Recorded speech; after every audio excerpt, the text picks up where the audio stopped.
À Rome, le pape Léon XIV ouvre solennellement son pontificat. Un appel au rassemblement des catholiques autour de la tradition et de l'unité Rome, 18 mai 2025, devant une mer humaine rassemblée sur la place Saint-Pierre et dans les artères adjacentes de la Cité du Vatican, le cardinal italien Giovanni Battista Re, doyen du Collège des cardinaux, a solennellement installé le nouveau pape Léon XIV lors d'une messe inaugurale d'une grande sobriété liturgique mais d'une puissante charge symbolique. Ce dimanche 18 mai, l'Église catholique entre dans une nouvelle ère, marquée par une volonté manifeste de réconciliation interne et de fidélité renouvelée à la tradition.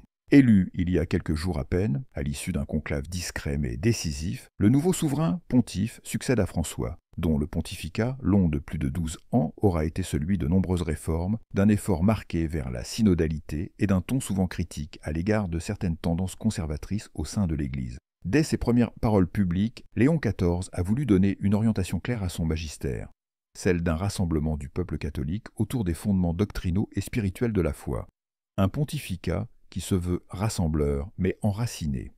Dans son homélie, prononcée dans un italien clair et mesuré, Léon XIV s'est directement adressé à ceux qui, au fil des années, avaient exprimé un malaise croissant face à certaines évolutions doctrinales ou pastorales. À ceux qui se sont sentis écartés, incompris ou même oubliés, jetant aujourd'hui la main, non pour revenir en arrière, mais pour marcher ensemble, enracinés dans la vérité de l'Évangile et la tradition vivante de notre Église, a-t-il déclaré, sous les applaudissements nourris d'une foule venue parfois de très loin.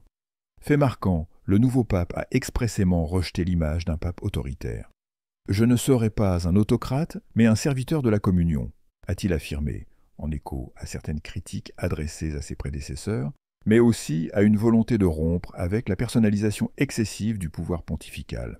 Léon XIV a aussi insisté sur la nécessité de restaurer une unité liturgique, théologique et morale, sans laquelle l'Église, selon lui, risque de se fragmenter en une fédération d'opinions personnelles.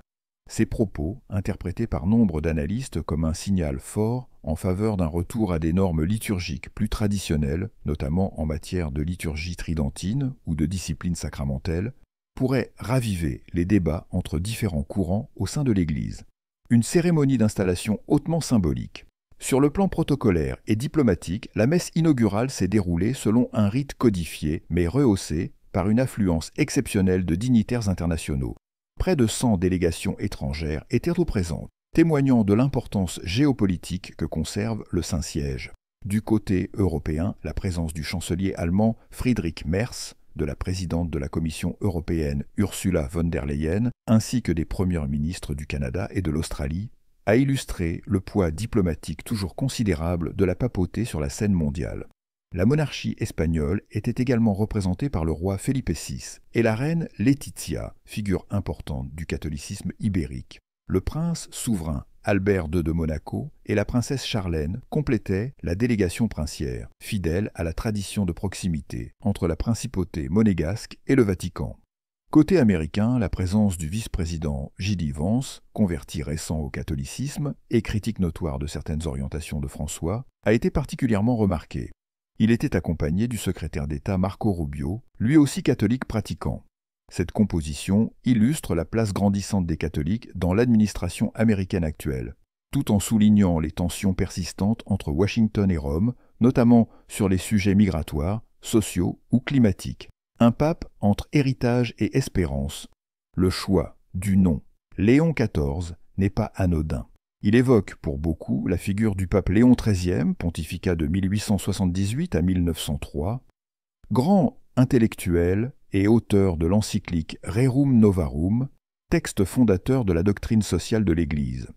Ce clin d'œil historique pourrait annoncer un pontificat axé sur le dialogue entre foi et raison, doctrine et engagement social, tradition et exigence contemporaine. Les premiers gestes concrets de ce nouveau pontife seront scrutés avec attention.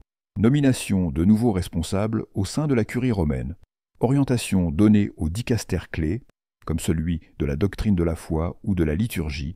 Positionnement face aux tensions internes de l'Église en Allemagne, aux crises géopolitiques majeures, Ukraine, Gaza, Afrique subsaharienne, sans oublier les questions toujours.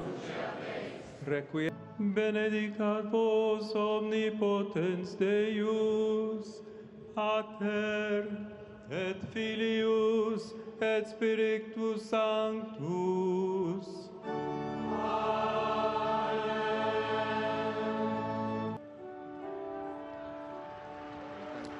Ite, ite,